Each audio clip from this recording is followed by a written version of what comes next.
Food allergies are one of the many underrated conditions in our society today. To give you a brief description on food allergies, a food allergy is an immune response to a specific food protein. During that response that the immune system is acting to, it can cause reactions such as stomach aches, hives, whether it's small patches or throughout the whole entire body. It can even cause restriction of the airway, causing someone to not be able to breathe. Me and my family were introduced to this about 5-6 years ago. We found out our daughter had a food allergy. And not only does she have that one allergy, she has multiple. Of these, she's allergic to dairy, egg, peanut, and other tree nuts. As me and my wife have gone through living this with her, this condition she has, we've educated ourselves, and from that we've come across some misconceptions that people do have when it does come to food allergies. So today I'm going to talk about some of those misconceptions surrounding food allergies. The misconceptions I'm going to hit on today are that food intolerances are found to be the same or similar as food allergies. That the second one I'm going to hit on is that people believe that if you just eat a small amount, that it would cause no harm or very little harm to somebody who has food allergies. And the final one I'm going to talk about today is that some food allergies are thought of as more dangerous than others.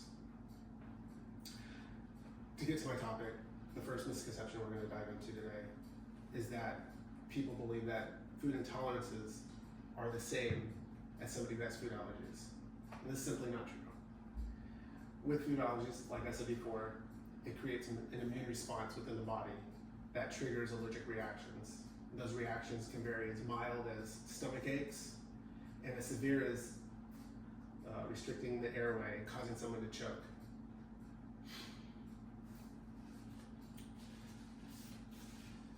As food allergy research and education, FAIR for short,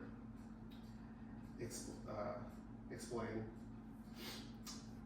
that the immune system produces antibodies called immunoglobulin E, or IgE for short, when it detects a food allergen. IgE antibodies fight the enemy food that is by releasing histamine and other chemicals. These chemicals trigger the symptoms of an allergic reaction. Food allergies in itself cause the immune response, which then causes the allergic reaction. For people with a food intolerance though, this is when their body cannot break down what they have just eaten, causing them to have some discomfort. Now, I'm not trying to understate the discomfort they have.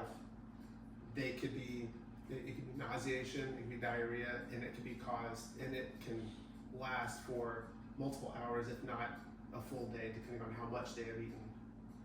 But I also want to address that while this discomfort is not pleasing to the person having it, it by no way causes the immune response that somebody with allergies has, and thereby those people needing special medication or even hospitalization to calm down the situation.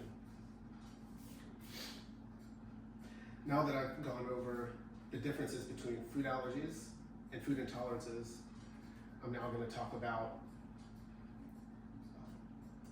if you eat a small amount, that it would cause no harm or very little harm to the body. And that is my second misconception, is that the belief that harm would not happen for somebody who has food allergies.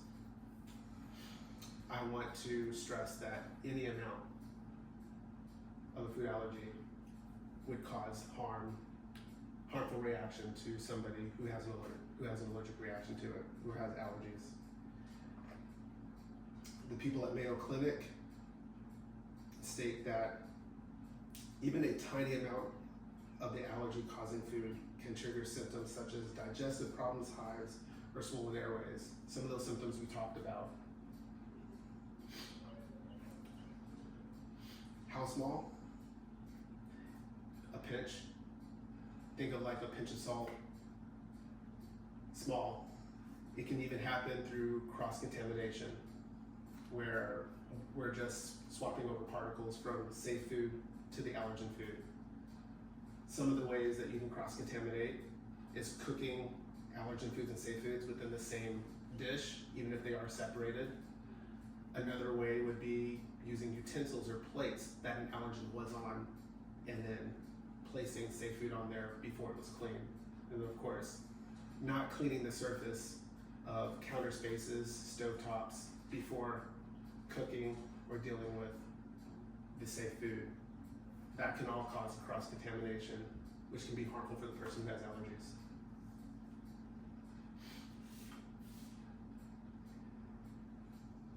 Now that we've talked about the severity of allergies and what it can do to somebody, even in the smallest of amounts,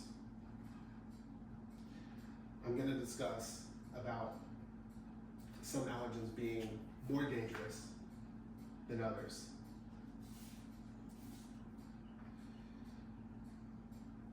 I just want to say that this is not true. All allergies have the potential of causing severe, life-threatening situations, conditions, reactions for the person with allergies, even to the point of death. I researched for this. I found a website called Food Allergy Canada. They're a non-profit organization that looks to help educate for people with food allergies. And they explain that all allergies can cause severe life-threatening conditions, and that it doesn't matter which allergen is present, that can happen for anybody, for any allergy, any food allergy that they have. They do state that some of the factors that can contribute to the severity of the allergy can be someone's age. It could be exercise level or medication that they're taking at that time.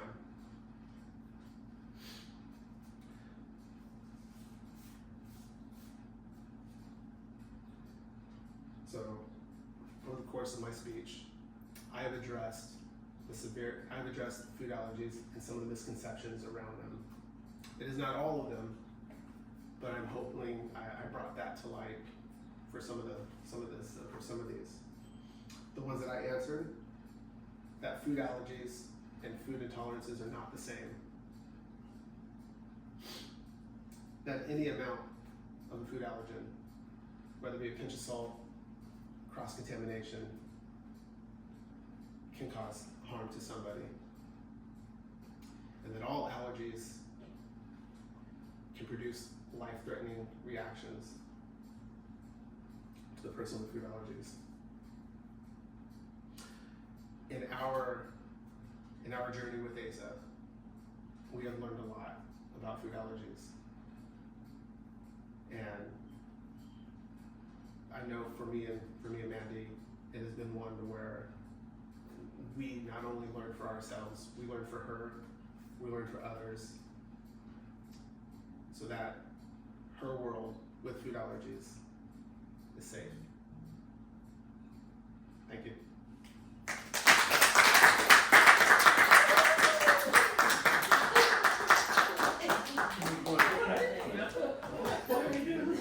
Why are you trying to stop me?